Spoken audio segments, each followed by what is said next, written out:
Today, we're talking about electric motorbikes. Last month, a buddy of mine bought one of those bargain bin electric bikes, thinking he'd save money and still get great performance. But reality hit fast. The range was a joke, the build felt flimsy, and the throttle lag nearly got him rear-ended twice. And that's the truth with most cheap electric bikes. They promise the world, but crumble in real-world riding. So today, I'm breaking down the electric motorbikes that actually deliver, the ones that are reliable, powerful, and genuinely game-changing. Let's go. First up is the Soco TC Max, a 4,200-pound urban scrapper that's basically the electric equivalent of a 125cc learner bike.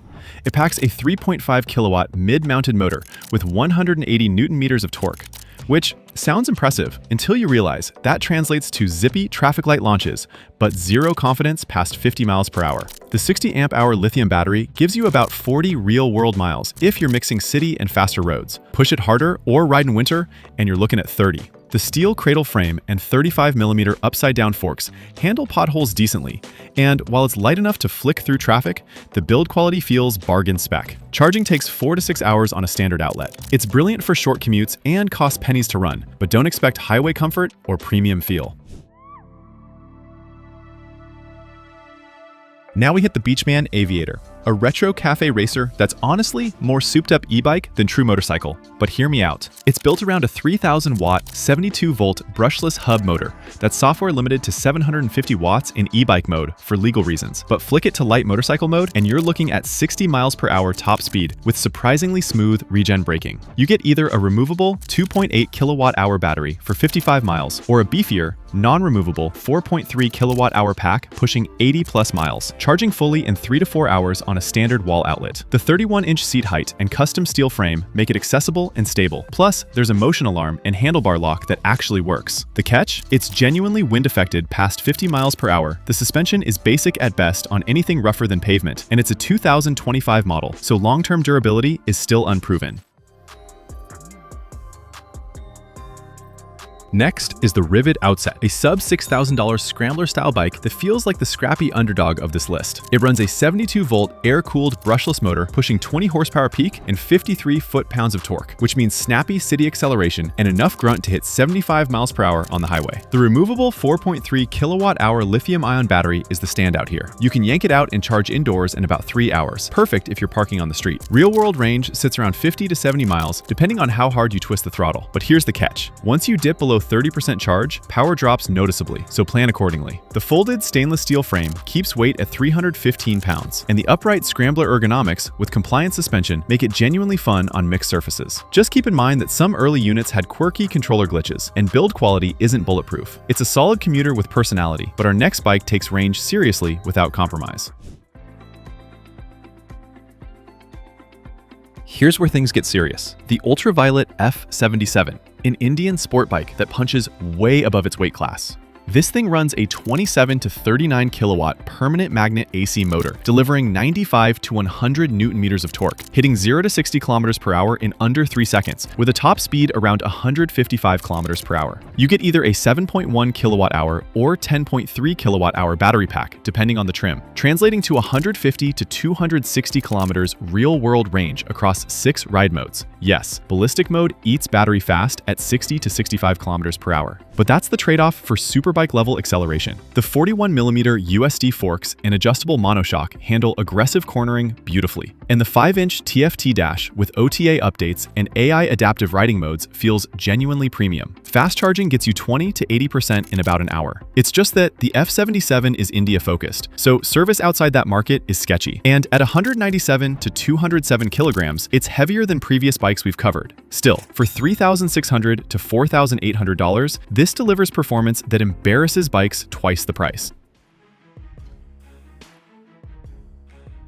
The Can-Am Pulse is where refinement meets reality checks. It's built around a liquid-cooled Rotax e-Power motor, pushing 47 horsepower peak, and 53 pound-feet of torque, hitting 0 to 60 miles per hour in 3.8 seconds, with 4 ride modes that actually feel distinct. The 8.9 kilowatt-hour liquid-cooled battery is the key here. Liquid cooling means consistent performance, even in stop-and-go heat, unlike air-cooled motors that fade. Real-world range sits around 60 to 70 miles mixed riding, and while Can-Am claims 100 miles city, highway speeds at the 80 mile per hour cap drain it fast. The 10.25-inch touchscreen with Apple CarPlay is slick. KYB inverted forks handle city potholes smoothly, and the 390-pound weight feels planted without being sluggish. But here's the problem. At $11,499 base, you're paying premium money for middling range and a seat that gets uncomfortable after 30 minutes. The BRP build quality is rock solid for daily commuting, but this bike doesn't hide its limitations. The Land Moto District is the chameleon of this list, a modular platform that shifts from 750-watt e-bike to full 70-plus miles per hour motorcycle, depending on how you configure it. At its heart is a 12 to 17 kilowatt IPM radial flex motor, pushing 23 horsepower through a belt-to-chain jackshaft system, which gives you snappy urban acceleration and surprising hill climbing grunt. The modular battery setup is the smartest part. Start with a single 1.8 kilowatt-hour pack for 40 miles, or stack up to 5.5 kilowatt-hours for 110 miles city riding. Batteries are removable, so you can charge indoors or swap for extended range. USD forks and a Fox float air shock keep it comfortable over broken pavement, and at 198 to 230 pounds, it's genuinely light and flickable. The downside? Plastics feel industrial rather than refined, and some buyers report spotty customer support. At $6,995 base, $11,000 maxed out, it's solid value for versatile urban transport. Next up is the Zero DSR X, the bike that actually justifies calling electric motorcycles game changers. As a full-fledged adventure tourer, it delivers a decisive 100 horsepower and a crushing 229 foot-pounds of torque from its Z-Force motor, translating to effortless highway passes and surprising capability on gravel. Real-world usability comes from its 17.3 kilowatt-hour battery, which provides a practical 110 to 130 miles of mixed-use range. Enough for legitimate day trips, even if aggressive riding trims that figure back. On the road, a capable, adjustable Showa suspension soaks up potholes and fire roads with 9 inches of travel, though its 545-pound heft makes technical single-track a serious workout. Where the DSR X sets itself apart is its thoughtful tech. The 10.25-inch TFT with Apple CarPlay and app-based ride modes feels genuinely useful, not like a gimmick, and level 2 charging restores the pack in about 2.5 hours. All of this comes at a premium, however, with a base price of $22,995 that can climb toward $27,000 fully equipped. Yet for riders seeking a true gas bike replacement, one that masters distance, weather, and varied terrain without compromise, the DSR X is a solid option. Now, before we get to my final 2 absolute favorite motorbikes on this list, if you're into no BS breakdowns like this, subscribe so you don't miss the next one. Not ready for that? Totally fine. Just drop a like instead, because that's what helps me know this kind of content is actually useful.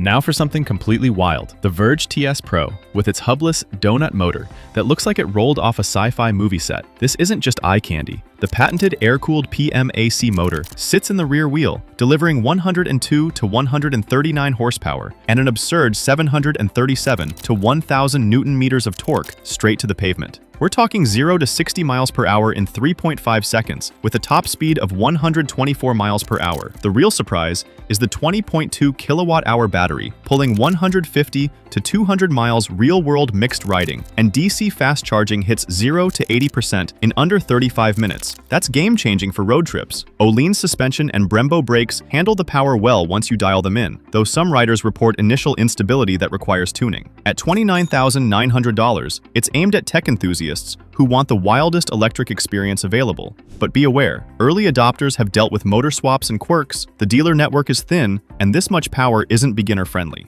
It's spectacular, but it's also bleeding edge in every sense. Closing out with the LiveWire S2 Alpinista. This is where electric sport bikes get serious about handling instead of just straight-line speed. You've got 84 horsepower and 194 pound-feet of torque hitting instantly from 0 RPM, which launches you to 60 in 3 seconds flat. But what separates this from cheaper electrics is the Showa fully adjustable suspension and Brembo 4-piston brakes that actually let you use that power without feeling sketchy mid-corner. The 10.5 kilowatt-hour battery gives you around 120 miles in city stop and go, but highway speeds at 55 miles per hour drop that to 71 miles real world, so this isn't your cross-country tourer. At 434 pounds, it's light enough to flick through traffic, and the TFT display with Bluetooth app integration gives you ride mode customization and over-the-air updates. Pricing dropped hard. Originally 16 grand, now sitting around 12 with promos. There is going to be range anxiety on longer rides, and if you live near a participating Harley/LiveWire dealer, support is solid. If not, you may have to travel further. Thanks for watching. I'll see you in the next one.